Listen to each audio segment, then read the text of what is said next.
హల్లెలూయా, praise lord. యేసు ప్రభు పేరిట మీ అందరి శుభములు. మనము మన యొక్క 21 రోజుల ఉపవాసంలో ఈరోజు 18వ రోజు. మీరందరూ ఉపవాసం ఉంటున్నారు, దేవుని స్తుతిస్తున్నారు, ప్రార్థిస్తున్నారు, వాక్యం ధ్యానిస్తున్నారు. అదేవిధంగా దేవుడు మనకిచ్చిన గొప్ప ఆజ్ఞను నెరవేరుస్తున్నారని భావిస్తున్నాం. హల్లెలూయా. ప్రపంచంలో ఉన్న సువార్థికులు ఇద్దరండి. ఒకరు అభివృద్ధిని ప్రకటించేవారు, ఇంకొకరు పేదరికాన్ని ప్రకటించేవారు.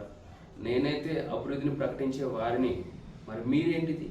బైబిల్ గ్రంథం చెబుతుంది 2 కొరింథీయులు 8:9, ఆయన దరిద్రుడై మనలను ఐశ్వర్యవంతులు చేశాడనేసి. యేసు ప్రభు వారు ఆయన రాజుల రాజు, ప్రభులో ప్రభు, అత్యధికమైన ఆయన ధనికుడు. అదేవిధంగా మన ప్రభువారు ఆయన పిల్లలు కూడా ధనవంతులుగా ఉండాలని ఆశపడుచున్నాడు.